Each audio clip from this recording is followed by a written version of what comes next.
abrirem as Escrituras, na carta de Romanos, capítulo 5, por favor.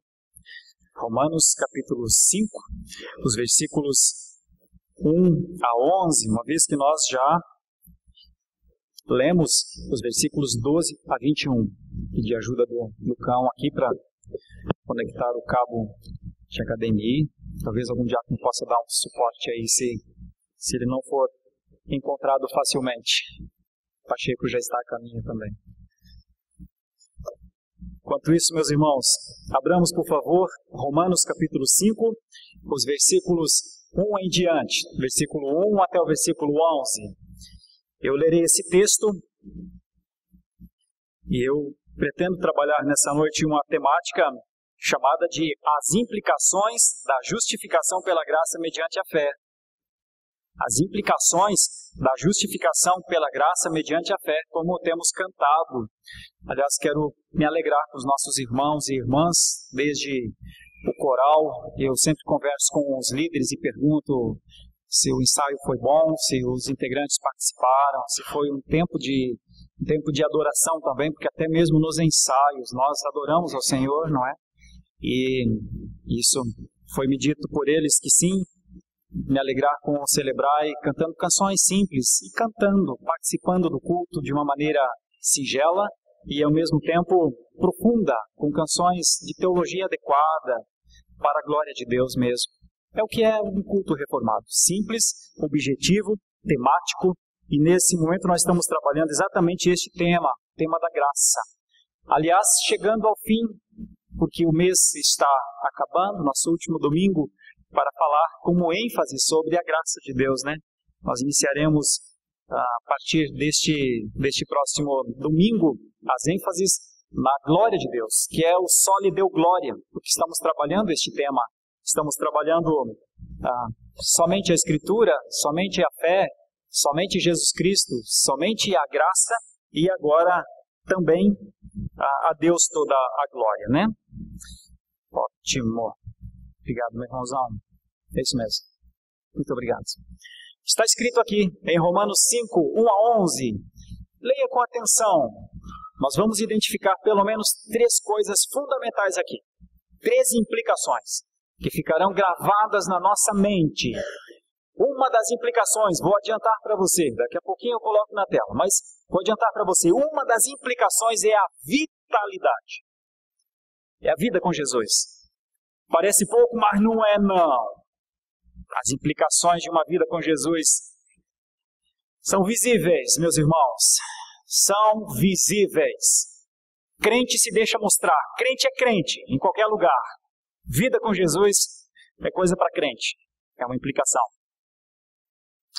Uma outra implicação tem a ver com as lutas do dia a dia. Aí já não é vitalidade. Aí já é radicalidade. E eu vou dizer isso, talvez te assuste de antemão, mas um cristão é sempre um radical.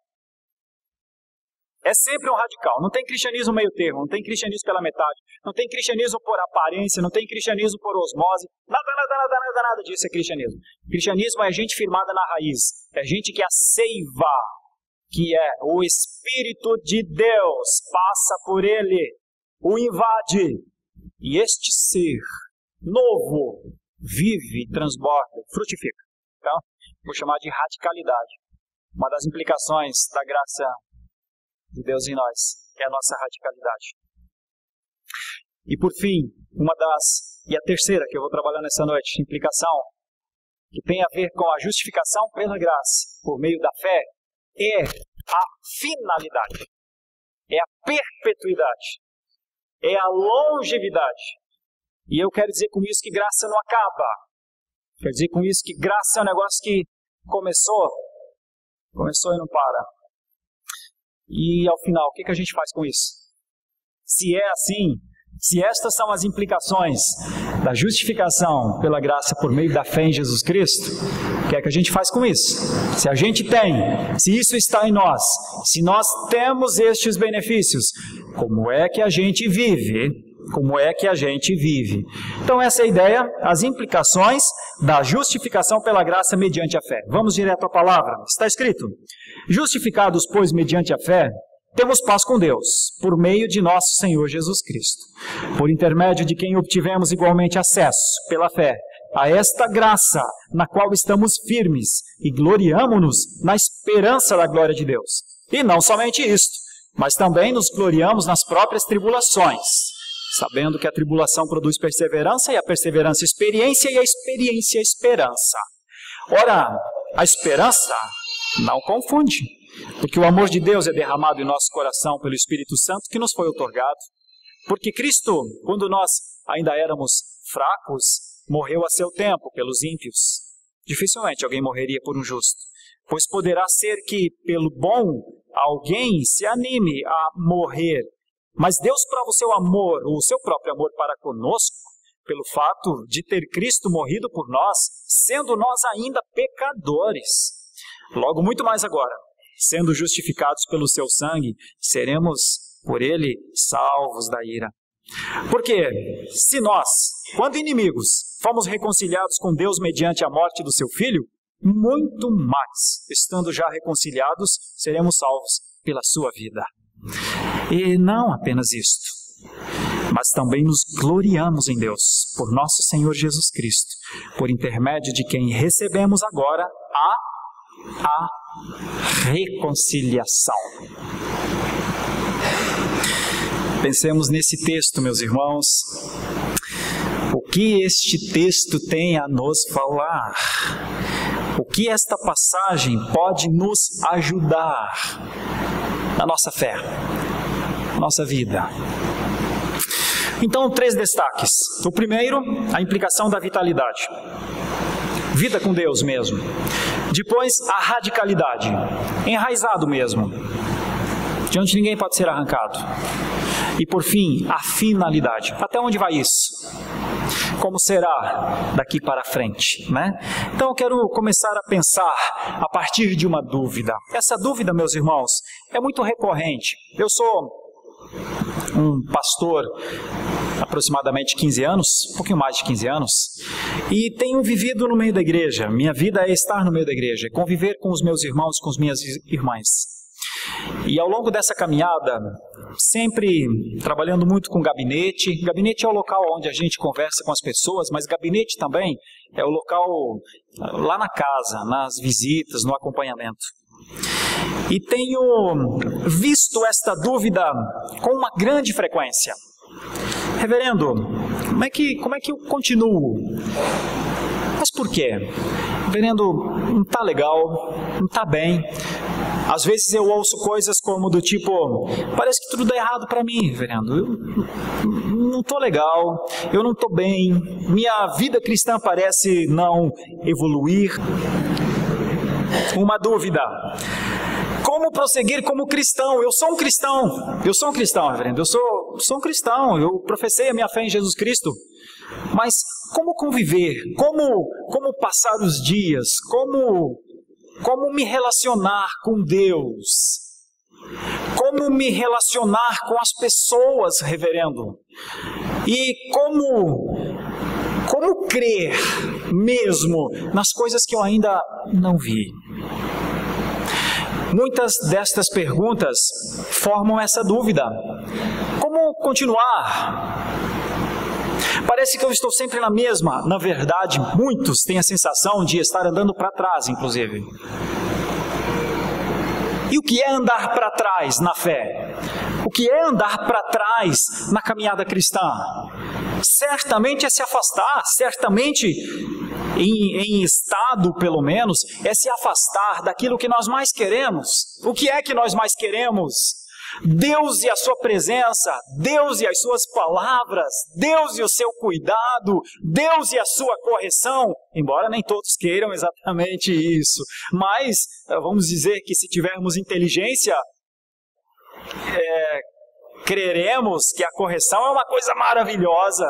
Muito bom é um Deus que corrige, muito bom é um Deus que usa uma instituição para corrigir, mas a gente, correção não, pode ser só dizer que está tudo bem. Então nós queremos essas coisas. Nós queremos ouvir de Deus um bom salmo. Nós queremos cantar ao Senhor e ouvir alguém cantar uma bela canção. Nós queremos ouvir uma frase bonita que faz nossa alma descansar. Bom, mas é que se eu ando para trás na minha fé, então em algum momento eu fico, gente, parece que eu não estou prosseguindo, né? E não se enganem, muitos não estão mesmo prosseguindo. Não é que eles não orem, não é que eles não leiam as Escrituras, só não estão prosseguindo no sentido de que suas vidas evidenciem ao próximo que essa é uma pessoa que está sendo aperfeiçoada por Deus, que ama as coisas de Deus, que nega-se a si mesmo e que não faz das suas lutas, dos seus desejos, das suas coisas, o motivo da sua desgraça, o motivo do seu semblante caído, o motivo da sua, muitas vezes, insensatez.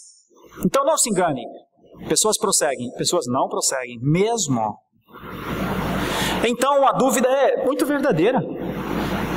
Muitas constatações, quando elas chegam ao gabinete, a resposta já vem na pergunta. Reverendo, eu tenho a sensação que eu não estou avançando, crescendo. E eu digo, se você não tem a sensação, eu é que não teria. Certamente eu não teria. Então precisa pensar nisso. E se eu e você, nesta noite, estivermos com essa sensação, com este pensamento, de que não estamos prosseguindo, avançando, caminhando e evoluindo como cristãos, aos quais Deus entregou o Espírito Santo como um selo, um penhor, para que nós tivéssemos esse aperfeiçoamento. Então teríamos de nos perguntar, Senhor, se eu não estou prosseguindo, o que está acontecendo, não é? No mínimo, teríamos de fazer essa pergunta. Talvez não seja o seu caso, mas se tiver uma pessoa aqui que este é o caso, então ouve com cuidado, pensa com calma e avalia com o espírito dócil a pregação, a instrução de Paulo aos romanos. Como prosseguir como cristão? Eu quero começar então a falar sobre a graça, já que nós estamos trabalhando as implicações da justificação pela graça, pela fé em Jesus Cristo. E eu quero dizer que a graça é um estado vital. A graça é um estado. A graça foi nos dada. É de uma beleza isso. E eu começo a ponderar olhando para o texto. Se você olhar para o texto, você vai perceber que no versículo 1, por Jesus Cristo, porque está escrito, justificados, pois, mediante a fé, temos paz com Deus por meio de nosso Senhor Jesus Cristo. Então a causa é o Senhor Jesus Cristo, é Ele que entregou, é Ele que deu, Ele é a única condição para que a graça seja um estado vital para nós. Bom, mas veja que o versículo 1 aponta que nós fomos justificados pela fé, e o versículo 9 diz que nós somos justificados pelo seu sangue, e temos o aspecto da salvação a nosso favor por causa disso. Então, dentro desse estado vital, Deus trabalhou em áreas que nós não poderíamos trabalhar, que nunca trabalhamos, e que não teria a menor condição de nós trabalhar. Não somos justos? Como é que injustos se auto-justificariam?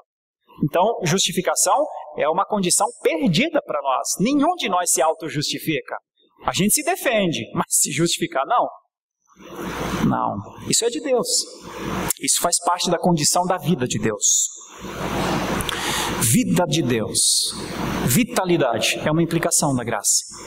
O pulsar do Espírito Santo de Deus em nós é um estado vital. Veja que os versículos 1 e 10 nos dizem que por Jesus foi adquirido, foi recebido. É uma coisa assim, meu Deus, como é que a gente veio a ter paz com Deus? Como é que a gente veio a ser salvo por Deus? Por isso, porque a graça de Deus é um estado de vida. O plano de Deus é vivificar.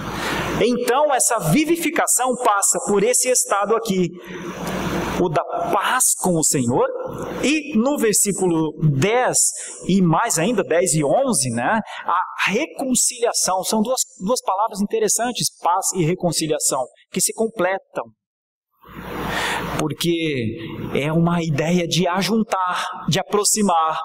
Ninguém tem paz com Deus andando à distância das coisas de Deus.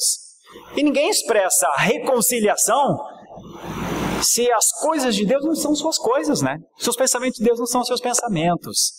Mas o estado vital que é a graça na nossa vida faz com que nós experimentemos ser justificados quando não tínhamos justiça em nós, ter fé quando não temos condição de produzir fé.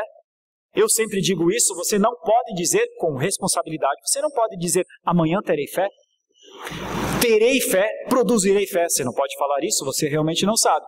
Eu e você teremos fé à medida que Deus nos der. Mas Ele dá. E da mesma forma, não teríamos como falar, Senhor, eu quero estar bem com o Senhor. Isso é uma irrelevância. Isso é algo que não faz sentido nenhum e, aliás, é a falsa sensação de muitíssimas pessoas que elas estão em paz com Deus, que está tudo certo com elas. E muitas vezes até com sentido de salvação, acham que estão salvas, mas eu digo, reforço, insisto, só Jesus Cristo salva. Só Jesus Cristo produz essa paz. Só Jesus Cristo e o Espírito Santo, ao nos iluminar a mente, faz com que a gente compreenda que tudo foi feito por nós. E é aí que cai o arminianismo, e é aí que cai a humanização, e é aí que cai qualquer condição, e é aí que cai o sinergismo do semipelagianismo, e é aí que vão caindo, feito moscas, todas as teologias vãs, humanistas, que querem de alguma forma arrogarem-se para si mesmo santidade, pureza, a partir da pecaminosidade e da impureza. Caem todas. Pessoas podem continuar defendendo as teologias, mas elas por si só inexistem, porque elas não teologam a partir e para a graça de Deus. Elas teologam para as obras, para as coisas, ok? Continuem a fazer, mas teologicamente a teorreferência ela está toda fundamentada na sacerdotalidade, que é o próximo. Nós só temos esse acesso a esta graça, que aliás, por isso eu estou chamando de um estado vital, porque é onde nós chegamos. Nós chegamos a este estado vital, é o que está escrito aqui no texto, né? Veja o versículo 2, por intermédio de quem obtivemos igualmente acesso pela fé a esta graça. Quer dizer, nós chegamos à graça, nós adentramos ao estado vital, nós fomos adentrados a esta situação e vivemos agora a vida que o Senhor Jesus Cristo nos trouxe. E essa vida bate forte, e ela bate forte não só como sangue na nossa veia, ela bate forte dentro do nosso coração e aqui na nossa mente, porque o Espírito Santo trabalha na nossa mente. O Espírito Santo não trabalha em nós cegando a nossa mente. Por isso nós somos críticos ferrenhos dos movimentos que insistem em dizer que para alguém ser espiritual, ele precisa tapar a sua mente, ele não pode desenvolver a sua mente. Muito pelo contrário, muito pelo contrário. O Espírito Santo trabalha na mente, fala conosco no nosso coração pela nossa mente, pelas nossas faculdades mentais, pela condição que temos de compreender essas dimensões, altura, profundidade, largura, comprimento. Quem não compreende muito essas coisas de Deus jamais será espiritual. Quem não tiver uma disposição por compreender essas coisas grandiosas e perfeitas de Deus, um interesse por buscar mais, um gastar tempo, um ficar próximo da palavra, uma busca interior pelas coisas que parece que nos fazem falta. Quem não tiver esse gosto, quem não for atrás dessas coisas de Deus, jamais evoluirá espiritualmente. Falará sempre as mesmas coisas, pensará sempre as mesmas coisas, dirá sempre as mesmas coisas. E o resultado disso, provavelmente, seja a estagnação espiritual. Quando alguém estagna espiritualmente, começa a andar para trás. Então nós temos este acesso.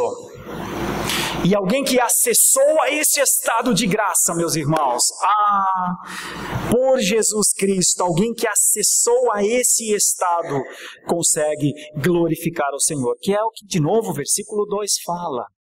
O versículo 2 nos insiste que nós glorificamos ao Senhor, né? Na esperança da glória de Deus. Vivemos, gloriamo-nos na esperança da glória de Deus.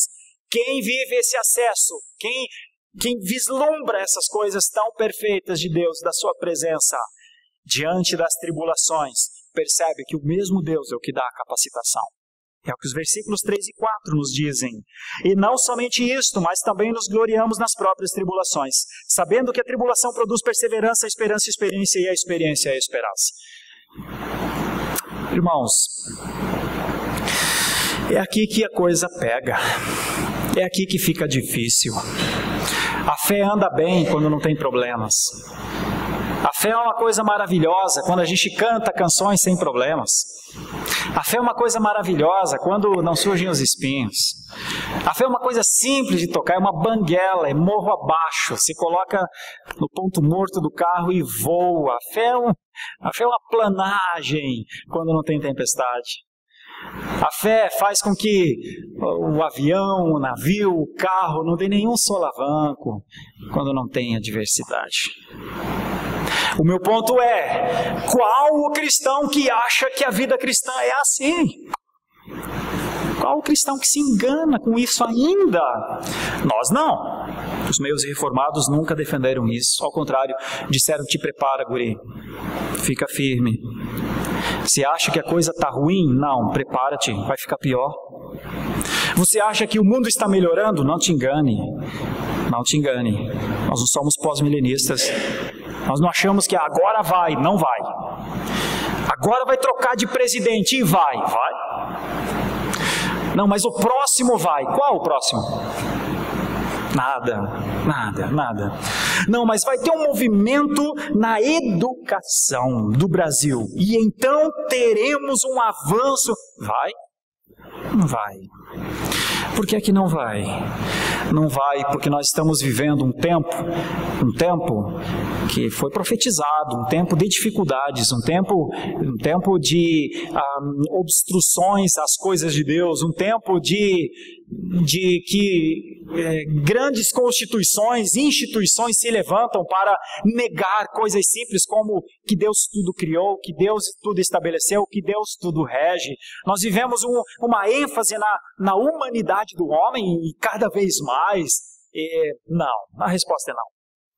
A resposta é que são tempos de tribulações.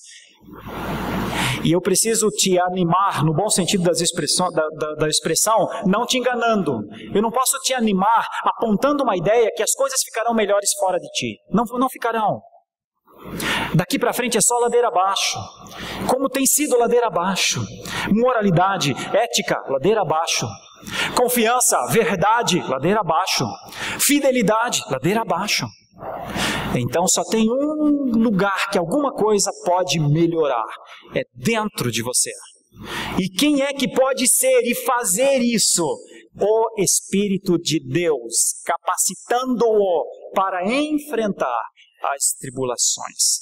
Bom, quem vive isso, quem tem acesso a isso, olha para as coisas da vida, como diz aqui no versículo 5, né? E não fica confuso. Então, se tem uma coisa que a nós cristãos se espera de nós, é que sejamos homens e mulheres de certeza. Que sejamos homens e mulheres não confusos. E que não sejamos repreensíveis. E quanto mais o tempo passa, mais homens e mulheres têm responsabilidade em exercerem bem a sua fé. E isso é muito pesado para alguns. E será muito pesado para outros. Mas é assim que é.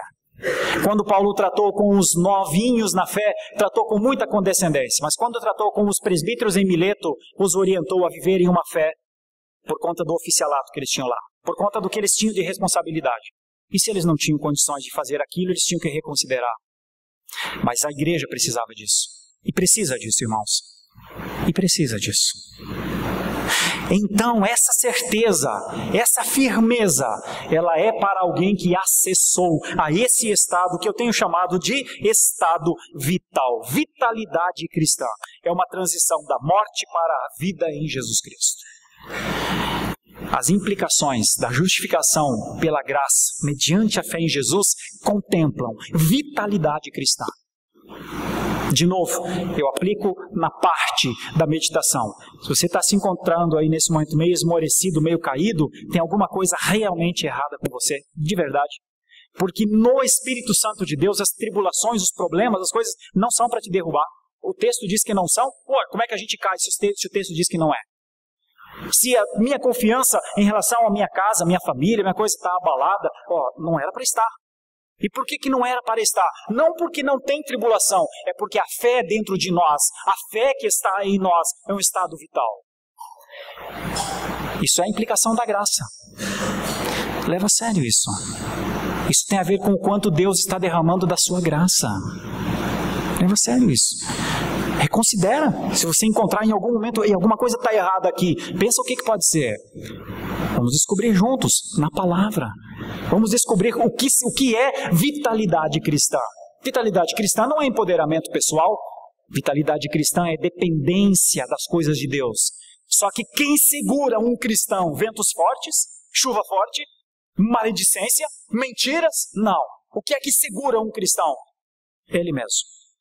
Quando por algum motivo, e esse motivo precisa ser pensado, obviamente, não vive o estado da vitalidade cristã.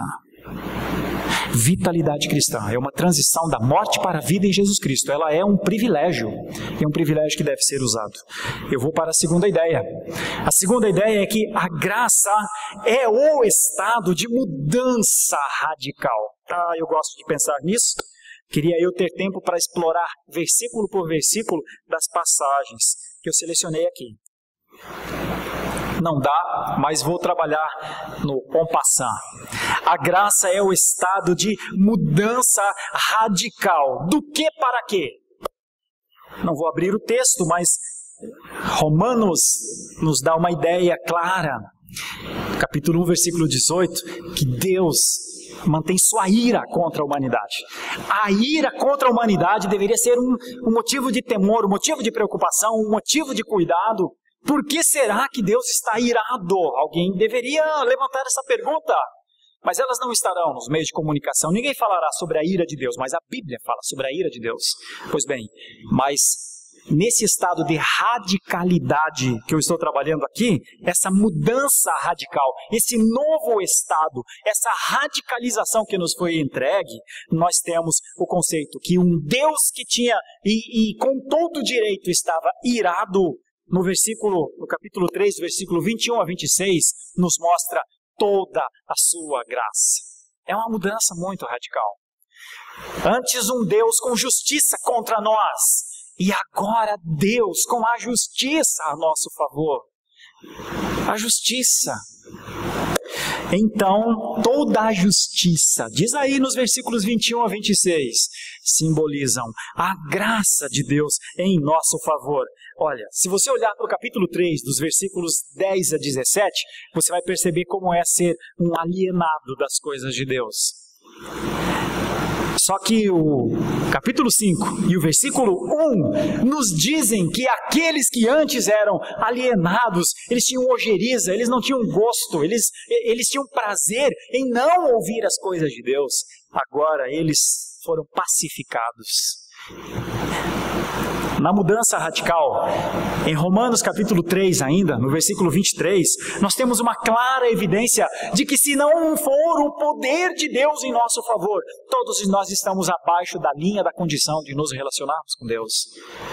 Todos no pecado, todos sem glória, todos necessitados.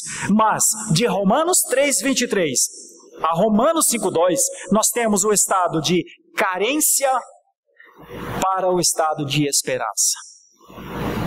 Isso são estados que nos mostram que nós sofremos uma mudança. Algo aconteceu em nós mesmo. É que às vezes faz tanto tempo, às vezes nos convertemos há tanto tempo, né? E que nós pensamos, mas não, eu sou a mesma coisa já há tanto tempo. Não é. O estado de graça é sempre novo. O estado de graça é sempre mudado, é mais mudado, é sempre e novamente mudados. Antes, só de imaginar o julgamento, como está no capítulo 2, nos versículos 5 e 6, um sofrimento terrível. Imagine eu, diante da palavra que nos diz que nos julgará. Imagine. Sem condição em mim de fazer a minha defesa. Imagine o sofrimento de já saber a sentença antes. Imagine. Porque a Bíblia diz qual é a sentença. Imagine. Mas Romanos 5,3 nos fala da alegria até no meio dos sofrimentos. É uma transformação muito radical. Deixa eu lhe falar ainda mais. Dentro daquele conceito de que todos pecaram, Qual pecador que não tem medo? Qual pecador que não tem dúvidas? Imagine um pecador contumaz, imagine um egoísta natural, imagine um infiel para com seu marido, uma infiel com seu marido, infiel para com sua esposa, imagine um excêntrico em si, imagine um egoísta no máximo dentro da pessoa, imagine um hedonista, imagine essa pessoa. Se em algum momento não bate um medinho lá dentro, e se eu tiver de pagar pelas coisas que eu tenho de fazer, não é? Mas a mudança radical é do medo e da incerteza para a verdadeira alegria no Senhor. Ah, meus irmãos, deixa eu lhes dizer com simplicidade, cristão é a formação mais radical que existe. Quando eu falo radical, eu não estou querendo dizer extremista. Estou querendo dizer radical, de raiz, nele enraizado. Estou querendo dizer que a posição foi mudada. Aquela árvore que era seca, aquele tronco seco, que não viveria, que se tornaria uma pijuca, como nós dizemos lá no Rio Grande do Sul, uma pijuca que não serve para nada, só para lenha de fogo. Mas de repente a água da vida começa a passar por ela. E esse novo estado transforma então não só a posição de morto para vivo, como a experiência, como a prática, como o fruto. E é maravilhoso ver vida que brota da vida. Cristãos com vida produzem vida, servem a vida. Cristãos num estado vital gotejam vida nas pessoas. Cristãos radicais, firmados, bate o vento, bate a chuva, bate a areia, bate o calor, bate o frio, bate o que for. Mas eles permanecem lá. Eles permanecem lá, é uma característica dos cristãos. Eles permanecem lá, não só permanecem lá, novamente usando uma expressão que nós usamos muito no Rio Grande do Sul, não permanecem lá esgualepados, permanecem lá. Está difícil, mas eu estou aqui. Eu continuo com a minha oração, eu continuo com a minha leitura das Escrituras, eu continuo com o meu testemunho. Isso é uma evidência de radicalidade, de cristãos radicais. Bom, isso é a graça. Talvez você possa pensar, meu Deus, o pastor está falando de mim alguma coisa? Pelo amor de Deus, não estou pensando em nada e nem ninguém e nem nada. Em nome de Jesus, Deus, eu testemunho. Isso aqui é só Romanos 5. É só Romanos 5, que fala de estado vital e de estado radical. Agora deixa eu ir para a terceira ideia. Pensa comigo. A graça é um estado final. E quando eu aponto para isso, eu quero dizer que em Romanos 5 não tem como voltar atrás, não tem como mudar. E é aí que nós temos de nos preocupar quando nós não conseguimos andar direito na fé. É aí que realmente nós temos de nos preocupar. E é aí que talvez tenhamos que estudar o que outros cristãos estão passando agora, como é que eles vivem quando eles têm dificuldades como essa que eu estou tendo. E aí a gente tem que ter humildade para aprender, para pedir ajuda. Uma das características de um homem e de uma mulher que vive as implicações da justificação pela graça através de Cristo Jesus é crer em algumas coisas que eu vou falar daqui a pouquinho. A graça, então, é um estado final. Por quê? Porque nós já cantamos aqui no canto, um deles, né? O plano foi executado. Pastor, como é que o senhor afirma que o plano foi executado? Que o estado vital, que o estado radical e que o estado final foi definido? Olha, pela terminação verbal de toda a passagem. Tudo está no passado. Se você olhar para o versículo 1, você vai perceber: justificados, pois, mediante a fé, temos a paz com Deus. Já aconteceu. Quem é que vai tirar a justiça de nós? Quem é que vai nos desjustificar? As tribulações? O diabo? O mundo? Quem? Sinceramente, meus irmãos, a teologia reformada não abre mão desse conceito. Na perseverança dos santos, o Senhor justificou, justificado está. Eu posso até não entender isso, ok, posso não entender. E quando eu trabalho com entendimento, eu falei hoje pela manhã, na nossa aula da Escola Bíblica Dominical, quando eu trabalho com a ideia do entendimento, eu costumo usar uma espécie de linha imaginária. E eu digo assim, olha, na altura aqui da minha cabeça, na linha imaginária aqui da minha cabeça, o conhecimento, o entendimento. Então, tudo que está abaixo dessa linha é não conhecimento, é desconhecimento, é ignorância, no bom sentido da expressão, me ignorar. Tudo que está abaixo da linha do conhecimento é eu não sei, eu não sabia. Então, a ignorância, muitas vezes, é uma das causas de nós não compreendermos o plano executado de Deus e que não dá para voltar atrás. Então, abaixo da linha do conhecimento, ok, você até contempla o estado da ignorância, mas acima da linha do conhecimento é pecado. Abaixo da linha do conhecimento é não saber, é ignorância. Mas acima da linha do conhecimento e ainda continuar a viver como se não fosse justificado, aí é pecado. Aí tem que resolver. Aí resolva, filho. Aí resolvamos, meus irmãos. Resolvamos, porque o estado final é esse. Ora, como é que eu dentro de um estado final vou viver como se estivesse no estado intermediário, não é? Bom, nós não só fomos justificados, como temos paz com Deus, e o versículo 2 ainda diz que nós obtivemos o acesso. Sabe, nesse aspecto não é promessa. As promessas têm tanto valor quanto o seu cumprimento. Se ele diria, obteremos o acesso, eu creria da mesma forma. Mas não, é que isso já aconteceu. E mais ainda, além de justificação, além desse estado de acesso e da paz com Deus, nós também fomos capacitados para as coisas difíceis da vida. E é aí que novamente eu volto àquela ideia. Meus irmãos, os problemas, as lutas, as dificuldades são bênçãos, aprimoram nossas vidas. As dificuldades, os empecilhos, as frustrações, as decepções melhoram nossa condição, trabalham nossa fé, são instrumentos de Deus para que amanheçamos como cristãos mais aperfeiçoados. São, sim. Nós somos capacitados para enfrentar essas dificuldades. E não porque somos, de alguma maneira, vitoriosos por nós mesmos. Não. Nós não somos triunfalistas. Isso não é para que o nosso nome apareça. Isso não é para que nós digamos uns para os outros, veja como sou forte. Isso é para que reconheçamos nossas fraquezas. Na nossa fraqueza, o poder de Deus. Nós somos capacitados para enfrentar as coisas para que a glória vá a Ele. Pessoas que lutam e que perdem e que caem e tropeçam na maioria das vezes têm dois problemas. O primeiro é que possivelmente, se eles vencerem, eles não dão a glória a Deus. Eles retêm a glória e aí Deus não os deixa vencer. Serão derrotados. Criarão autoderrotas para si mesmo.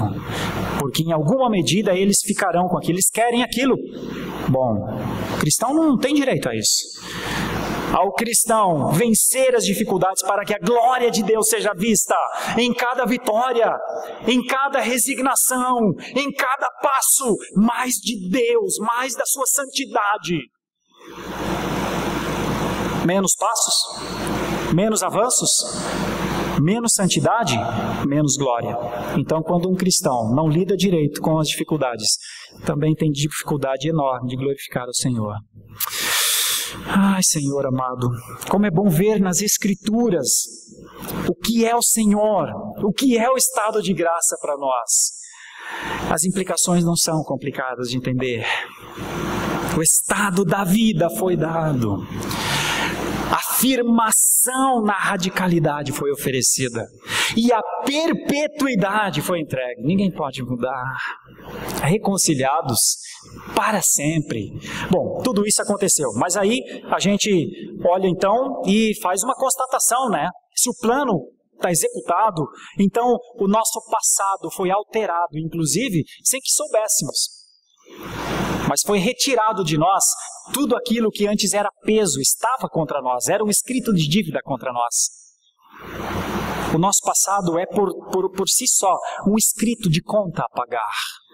Mas veja, foi alterada, a pena foi retirada. Para que o presente seja vivido pelo amor de Deus, para a glória de Deus,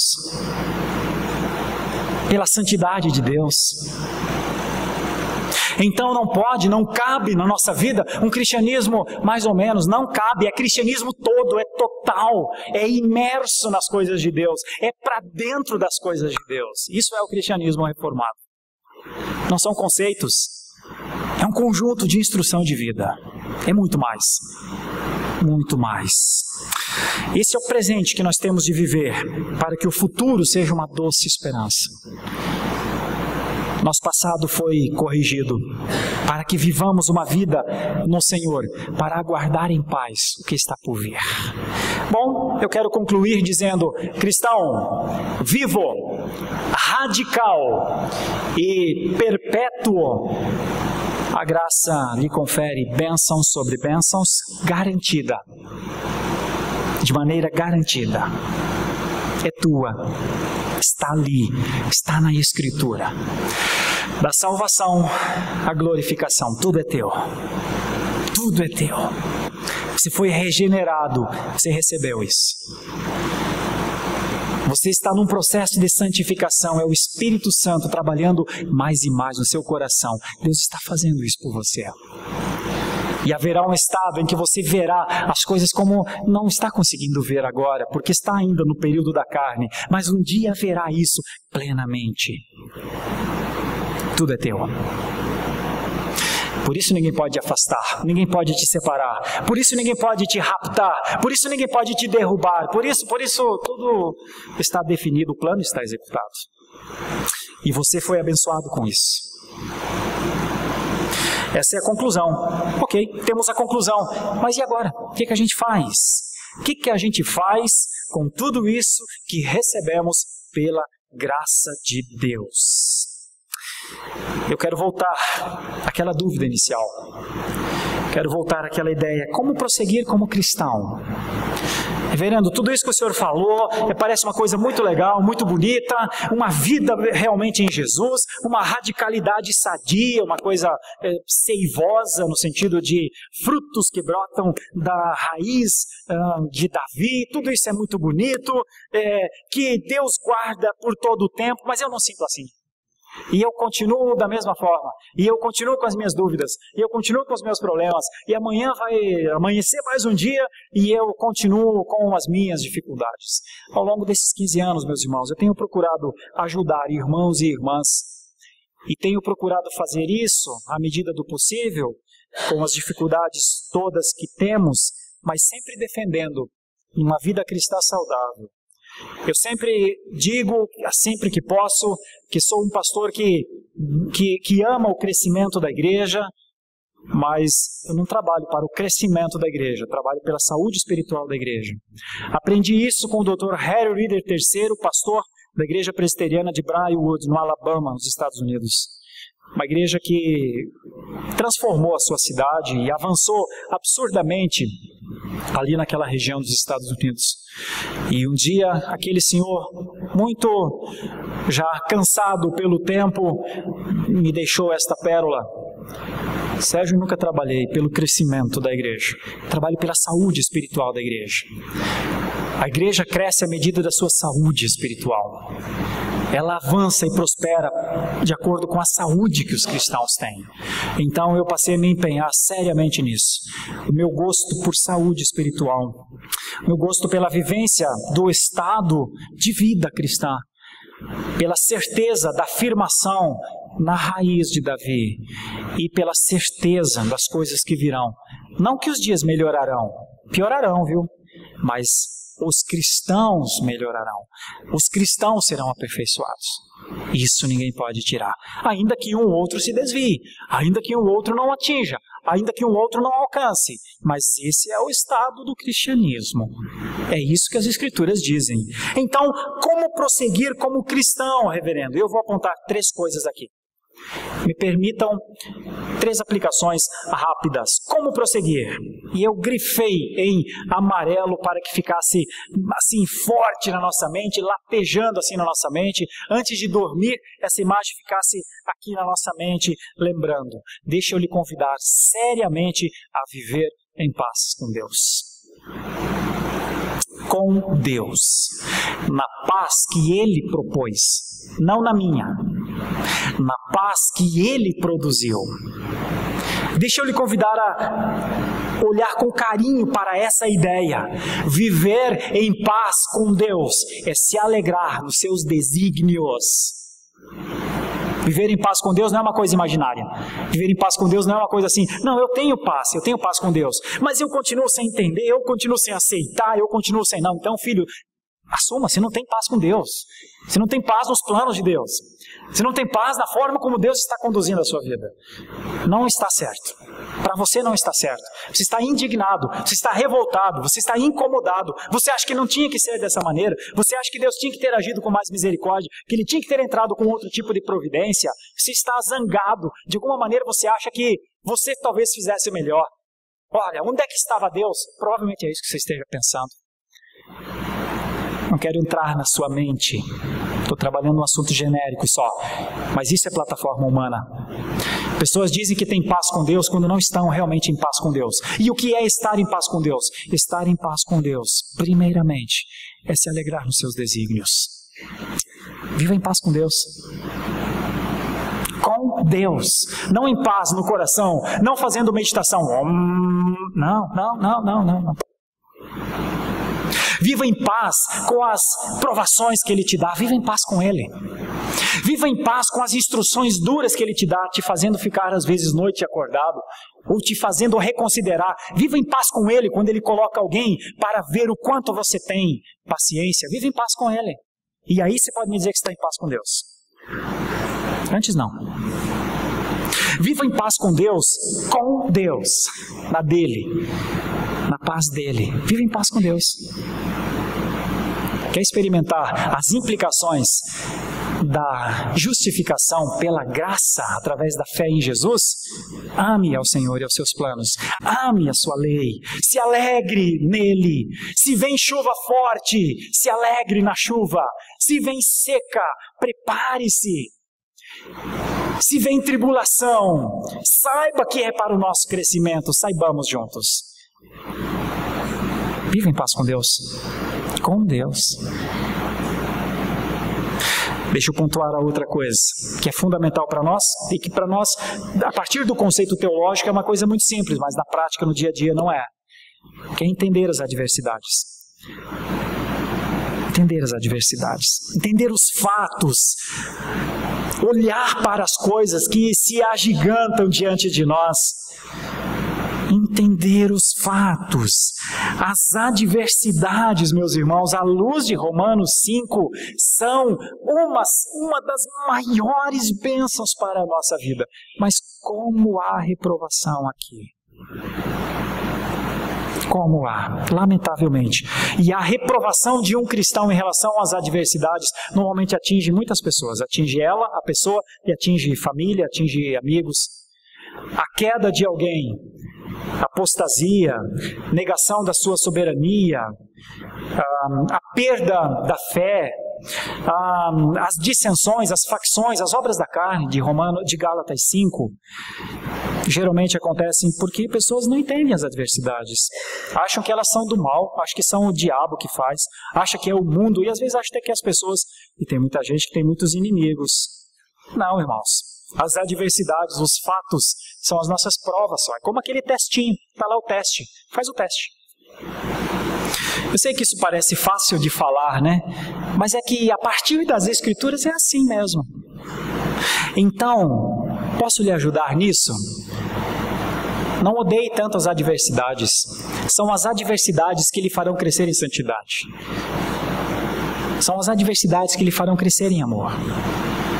São as adversidades que lhe farão crescer em paz com as pessoas. São as adversidades que colocarão em você longanimidade, paciência. Você não pode ser derrotado pelas adversidades. Você dá um mau testemunho se você faz isso. Não dê esse mau testemunho para você mesmo e para Jesus. Não testemunhe contra Jesus. Testemunhemos juntos a favor da graça de Deus em nós. Pastor, mas eu tenho dificuldades. Tudo certo, todos nós temos. Todos nós temos, meus irmãos. Somos fracos e tudo, todos nós temos. Mas é por isso que a graça está aqui, para nos levantar. Volta para sua casa. Reconsidera as práticas, os pensamentos, as ações. Está com dificuldade com as adversidades? A palavra quer lhe ajudar. e pode lhe ajudar. E só a palavra ajuda, pelo poder do Espírito Santo de Deus. E por fim, faça qualquer coisa, aconteça o que acontecer, não deixe de crer na salvação. Não perca de vista a salvação.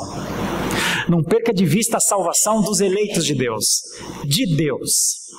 Porque a primeira ideia é uma relação de paz com o Senhor. A segunda é uma relação com as circunstâncias humanas, na horizontalidade. Mas a terceira ideia volta para Deus.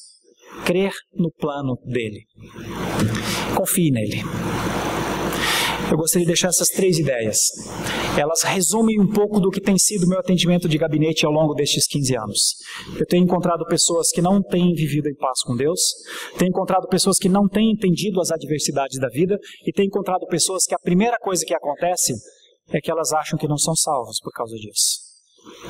E é muito interessante isso, porque a primeira coisa que perde quando as pessoas vivem em adversidade é a igreja. É interessante isso. Marido e mulher briga, não vem para a igreja. Marido e mulher, ou família, ou alguma coisa assim, acontece alguma dificuldade, algum problema, alguma coisa com alguém da igreja, as pessoas largam a igreja. É muito interessante. Seria para lá que elas deveriam correr, com todas as suas forças, para buscar todas as condições que elas precisam para os problemas que elas estão vivendo. Mas elas acabam se afastando ainda mais. Uma evidência de uma dificuldade no prosseguir. Por isso as Escrituras corrigem a nossa vida, para a glória de Deus. Como prosseguir? Vivamos em paz com Deus. Entendamos as dificuldades da vida e creiamos. O plano de Deus foi executado já. Agora é viver esse tempo. Ele é imutável, ninguém pode alterar.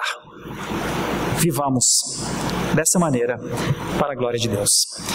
Feche seus olhos por um instante. O que nós poderíamos falar ao Senhor numa noite como essa? Porque Romanos 5:1 parece nos dizer que 3 implicações pelo menos,